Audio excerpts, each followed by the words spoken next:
Please like, subscribe, and be sure to click that bell button for regular and exciting indie film content and your chance to be the first to engage with the Liftoff Global Network of Film Festivals as we embark on launching the careers of the filmmakers of tomorrow.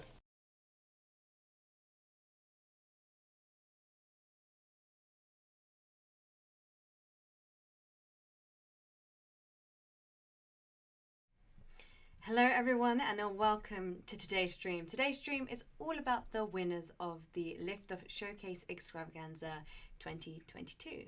So I've got a handful of films that we will be announcing as the overall winners today. But before we get that out, I just want to say thank you to everyone who joined us over the month that these films screen with us online, and for those who joined us on the YouTube streams throughout that festival month as well. If you are in the chat room and you have any questions or would like to share what your favourite film was over these last couple of weeks, please put it in there. I've got my eye on it, so I will be able to share your comments with the rest of the world as well. Thank you for joining us, Raffle. It's very cool to have you here today. Who says hello? So let's get started. Let's find out a little bit more. So here we go. This is the Liftoff Extravaganza 2022. So just to give you some stats over the kind of festival month, we had 123 films included in this program. Altogether, we had 683 playthroughs from 16 different countries from across the globe, and that includes Australia, America, Norway, the UK, France, Germany, and a handful of other countries as well. So it was a really, really busy program here. And today it all ends. We're about to announce the winners. So we're going to start with just talking a little bit about what the winners get. So there are 3 prizes up for grabs. First of all, we have films that will be screening with us at the London Liftoff Film Festival in December. We have the Audience Choice Award, where this time we've got 5 films. 5 films have been selected to take part in the Audience Choice Award, where I'll be talking with the directors on our YouTube channel, kind of doing like a directors roundtable, where we'll be delving deeper into each of the projects, finding out a little bit more about why these films were made and what the afterlife of the film looks like, and what the director, producer, or whoever jumps on the call is working on next. And then we have our season award nomination, and this is where we invite films to come and join us here at Pinewood Studios for our red carpet event. It's the creme de la creme of our festival season, and we celebrate by walking the red carpet, having champagne, dancing, and having the awards. You've probably spotted the trophy in front of me here, and this is what the season award trophy looks like. It's quite heavy as it's made from marble, and these are 3D printed by an amazing props house in London, so it ties it all together quite nicely. So let's find out a little bit more. So we're going to start with our city winners. There we go. So let's find out who the winners are. So huge congratulations to the Beachcombers, who will be gaining a screening in London in December, and this is directed by Pete Naylor from the UK. This is a short film based on a poem about a father's legacy to his daughter. Peter will be sending you all of the information about your screening in due course.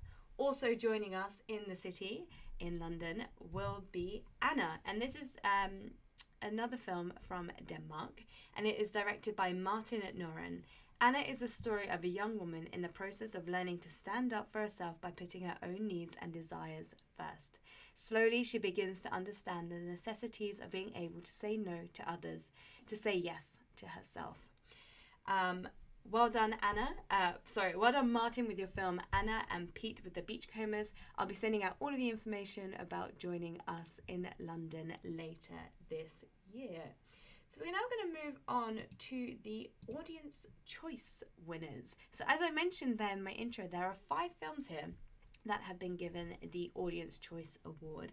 So well done to Digging. So Digging is directed by Michael Baron Hayden from the USA, and this follows a story of a woman who plans to bury her husband's corpse in the backyard, but is pleasantly, well, I guess not pleasantly surprised, but shocked when he comes back from the dead. We also have Fallout Hilo, directed by Brain and the Cat. I still need to find out your name, but Brain and a Cat, I tried researching everywhere, but I need to obviously find that out. And this is another film from the USA, and it follows the story of, this is a post-apocalyptic science fiction taking place in the year 2030 in Hilo on the big island of Hawaii. It is an animation driven by music that tells the story of an individual who is able to survive a nuclear blast by going in a cryogenic freezer and what life looks like on the island after he wakes up. And if you were following the streams over the month, this film did hold its position very well throughout, was one of the audience's favourites. So I cannot wait to find out a little bit more about it. Then we have Swan Attack, and this is a film by Gary Parker from the UK. The logline gets me every time, but it's, never let a swan eat out of your hand. They don't know how to do it. It's like trying to feed an angry pair of pliers. This is a 1-minute nature documentary, and obviously it's a comedy. So it's a very, very funny snippet of a film. Then we have Exiled, a Star Wars fan film, and this is directed by Joshua Garretson from the USA. A lone smuggler with a sizable bounty on his head seeks refuge in an outer rim. Will his Corellian luck stay true, or will he fold under the grip of a ruthless bounty hunter? The final film that has made it through is a very, very cute animation called Pancake Panic, and this is directed by David Fillmore from the USA. An errant pancake toss unleashes a whirlwind of unforeseen comedic consequences. Murder, mayhem, and maple syrup wreaks havoc for a group of strangers in a series of interconnected stories. So there we have it. They are our Audience Choice winners. So a round of applause to everyone who just picked up an Audience Choice Award or a screening at London Liftoff Film Festival in December. But there is still one more award, and that is the Season Award nomination.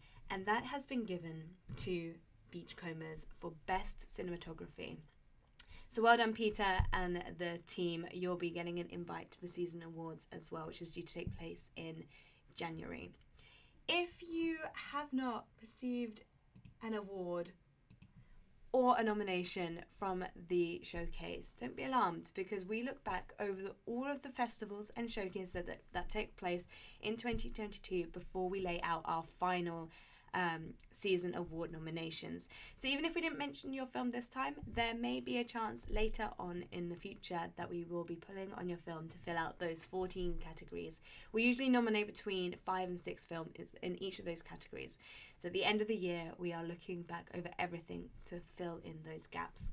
But a huge congratulations to all of the filmmakers who took part, all of the filmmakers that picked up an award, and I cannot wait to get those 5 filmmakers on for our YouTube roundtable. Thank you again so much for joining us, and that is everything from us here today. Thank you. Bye-bye.